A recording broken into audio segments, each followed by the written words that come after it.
ಅತಿಯಾದಂತಹ ಸಂತೋಷವನ್ನು ಹೊಂದಿದ್ದಾರೆ. ಹೊಂದಿದ್ದಾರೆ. ಕುಳಿತು ಆಧರಿಸಿ ನೋಡಿದ್ದೆ. ಆಧರಿಸಿದ್ದೇವೆ.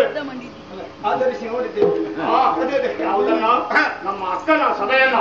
ಇಲ್ಲಿಯವರೆಗೆ ನಾವೇನು ಕಾಣದೇ ಇದ್ದವರೇನೋ ಅಲ್ವೇ ಅಲ್ಲ. ಇಂದು ಹೊಸತನನ್ನು ನಾನು ಕಾಣುತ್ತಾ ಇದ್ದೇನಲ್ಲೋ. ಹೌದು. ನಾನು ಕಂಡದ್ದು ನೀನ್ ಕಂಡೇನೋ? ನಾನು ಕಂಡೆ. ಅಲ್ಲಿ ನೋಡಿ ಎಂತದ್ದು ಉಪ್ಪರಿಗೆ ಮೇಲೆ ಕುಪ್ಪರಿಗೆ ಕಣಲ್ ಅಂತ ಕೆಳಬಿತ್ತು ನೋಡಿ. ಅದೆಲ್ಲ ಬಿಡೋದನ್ನು ಮುಗಿದು ಹೋಯ್ತು. ಹೌದಾ? ಬೇಡಲ್ಲ. ಮತ್ತೆ ನೀವು ನೋಡಿ ನಾನು ನೋಡ್ಲೇ ಇಲ್ಲ. ಅದ್ಯಾವುದು ನೀನು ನೋಡ್ಲಿಲ್ಲ? ಇಲ್ಲಪ್ಪ. ನಾನು ತೋರಿಸಿದರೆ ನೀನು ನೋಡ್ತೀಯ. ಖಂಡಿತವಾಗಿ ನಾನು ಬೆರಳನ್ನು ತೋರಿಸುತ್ತೇನೆ. ಬೆರಳ ತಲೆಯನ್ನು ನೀನು ನೋಡ್ತೀಯ. ಆದಿತ್ತು ಹೊಡೆಯ. ಸರಿಯಾಗಿ ನೋಡು. ನೋಡು. ಇಗೋ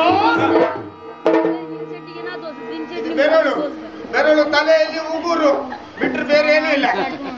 ಒಳ್ಳೆ ಜೀವ ಇದ್ದವರೇ ಮಾತಾಡ್ದಾಗ ಗೊತ್ತಿಲ್ಲ. ಮತ್ತೆ ನೀವು ಹೇಳಿದ್ದ ಹಾಗೆ ಬೆರಳಿನ ತಲೆಯಲ್ಲಿ ಉಗುರಿಲ್ಲದ ಮತ್ತೆ ನಿನ್ನ ತಲೆ ಇರ್ತದೇನೋ. ಒಡೆ ನೀವು ಹೇಳಿದ್ದ ಹಾಗೆ ಅಲ್ವೇ? ಏನಂತ? ಬೆರಳಿನ ತುದಿ ನೋಡಂತ. ಅದಲ್ಲ ನಾನು ಹೇಳಿದ್. ಮತ್ತೆ ನಾನು ಬೆರಳನ್ನ ತೋರಿಸಿದ ಕಡೆಗೆ ನಿನ್ನ ದೃಷ್ಟಿಯನ್ನ ಹಾಯಿಸು. ಹೌದಾ? ಆ ಕಡೆಗೆ ನೋಡು. ಸರಿಯಾಗಿ ನೋಡ್ತೇಲ್ಲ? ಆಯ್ತು. ತೋರಿಸ್ತೇನೆ. ಆಯ್ತು. ನೋಡು. ಈಗ ನೋಡು.